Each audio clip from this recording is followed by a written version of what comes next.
날마다 솟는 샘물과 함께하는 오늘의 큐티 시간입니다. 4월 28일 화요일, 오늘의 말씀은 요한복음 15장 1절로 8절의 말씀입니다.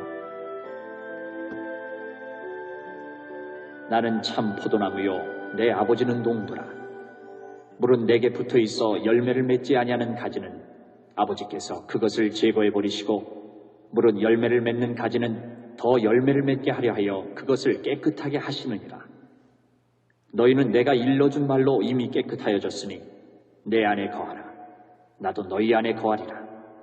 가지가 포도나무에 붙어있지 아니하면 스스로 열매를 맺을 수 없음 같이 너희도 내 안에 있지 아니하면 그러하리라. 나는 포도나무요 너희는 가지라. 그가 내 안에 내가 그 안에 거하면 사람이 열매를 많이 맺나니 나를 떠나서는 너희가 아무것도 할 수 없습니다. 사람이 내 안에 거하지 아니하면 가지처럼 밖에 버려져 마르나니 사람들이 그것을 모아다가 불에 던져 사르느니라. 너희가 내 안에 거하고 내 말이 너희 안에 거하면 무엇이든지 원하는 대로 구하라. 그리하면 이루리라. 너희가 열매를 많이 맺으면 내 아버지께서 영광을 받으실 것이요 너희는 내 제자가 되리라. 새로운 아침입니다. 임마누엘, 하나님은 우리와 늘 함께 계십니다. 요한복음 14, 15, 16장을 다락방 강하라고 하는데, 십자가에 못 박혀 돌아가시기 전날 밤에 성만찬을 베푸셨던 자리에서 행하신 예수님의 설교와 권면이라고 했습니다. 세 장의 다락방 설교 중에서 요한복음 15장은 달걀의 노른자 같은 장면입니다. 중요한 내용들이 많이 들어 있습니다. 그 가운데 본문 1절로 8절 말씀은 잘 알려진 포도나무와 농부의 비유에 대한 말씀입니다. 물이 좋지 않던 유대 지방에서는 포도즙을 음료 대용으로 사용하기도 했습니다. 그러므로 포도나무는 유대인들 사이에 크게 사랑을 받았고 평화와 풍요의 상징으로, 더 나아가 포도나무는 하나님 나라 백성의 상징으로 사용되기도 했습니다. 시편 80편 8절 말씀에 주께서 한 포도나무를 애굽에서 가져다가 열방을 쫓아내시고 이를 심으셨나이다 라고 했고, 이사야서 5장 2절 말씀은 그 포도나무를 극상품 포도나무라고 말씀했습니다. 하지만 극상품 포도나무로 비유된 이스라엘 백성들은 하나님 앞에서 좋은 열매를 맺지 못하고 이사야 5장 4절 말씀에 보면 들 포도를 맺혔다고 말씀합니다. 그러다가 이사야 27장 2절로 6절에 가면 다시 그 포도나무에서 아름다운 결실들로 지면을 채우게 될 날이 있을 것이라고 예언합니다. 그때가 어느 때입니까? 이스라엘 백성들이 기다리고 기다렸던 메시아의 날, 그리스도의 날입니다. 내가 예수님을 인격적으로 만나 영적인 교제를 시작한 날입니다. 그날이 되면 극상품 포도나무에서 좋은 열매가 온 땅에 가득하게 채워지게 될 것이라고 예언한 것입니다. 요한복음 15장은 그런 관점에서 보아야만 합니다. 2절 말씀을 보십시오. 물은 내게 붙어 있어 열매를 맺지 아니하는 가지는 아버지께서 그것을 제거해 버리시고, 물은 열매를 맺는 가지는 더 열매를 맺게 하려 하여 그것을 깨끗하게 하시느니라 라고 했습니다. 2절 해석의 어려운 부분은 제거해 버리시고 라고 하는 말씀입니다. 우리는 이 단어를 쉽게 잘라버린다 라는 뜻으로 해석을 하는데, 본문에서 줄기는 예수 그리스도라고 했고 우리는 가지라고 했습니다. 그런데 2절에서 열매를 맺지 않는다고 잘라버린다면 주님 곁에 끝까지 남아있을 자가 누구이겠습니까? 요한복음 13장 1절에 보면 주님은 세상에 있는 자기 사람들을 사랑하시되 끝까지 사랑하신다고 했고, 어제 큐티에서 묵상했던 성령의 사역과도 일치하지 않습니다. 성령은 한번 오시면 언제 어디서나 영원토록 우리와 함께 계시는 분이십니다. Anytime, everywhere, forever입니다. 더 나아가 요한복음 15장 6절에서는 이렇게 말씀합니다.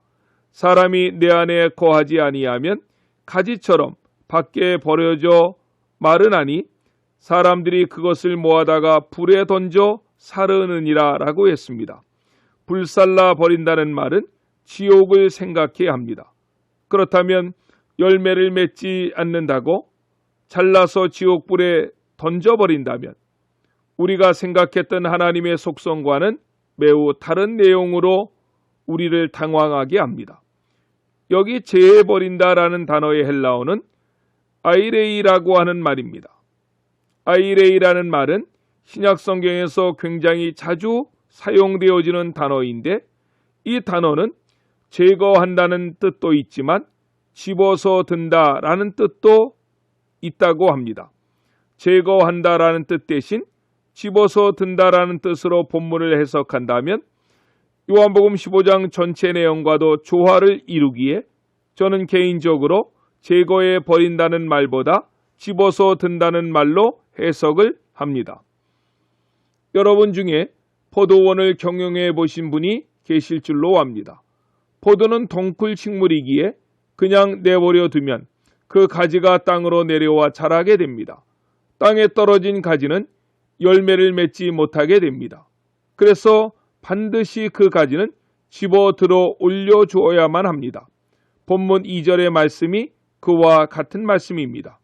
그리고 포도나무는 가지가 작고 산발되면 좋은 열매를 절대로 맺지 못하므로 잔가지를 쳐 주어야 됩니다.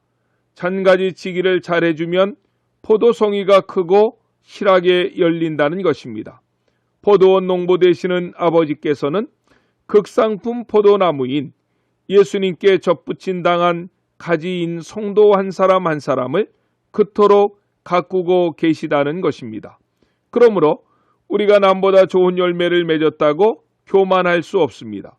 그것은 사도 바울의 고백처럼 나로 나된 것은 전적인 하나님의 은혜이기 때문에 그렇습니다. 그럼에도 가지로서 내게도 할 일이 있습니다. 본문 4절, 5절, 6절, 7절에서 연속적으로 말씀하신 것처럼 주님 안에 거하는 것입니다.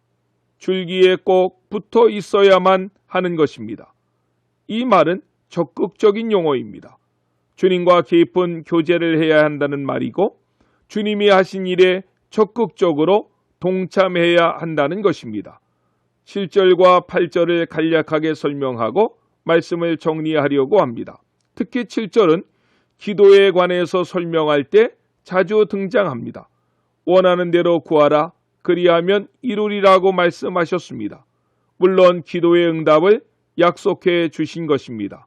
하지만 이 말을 오해해서는 안 됩니다.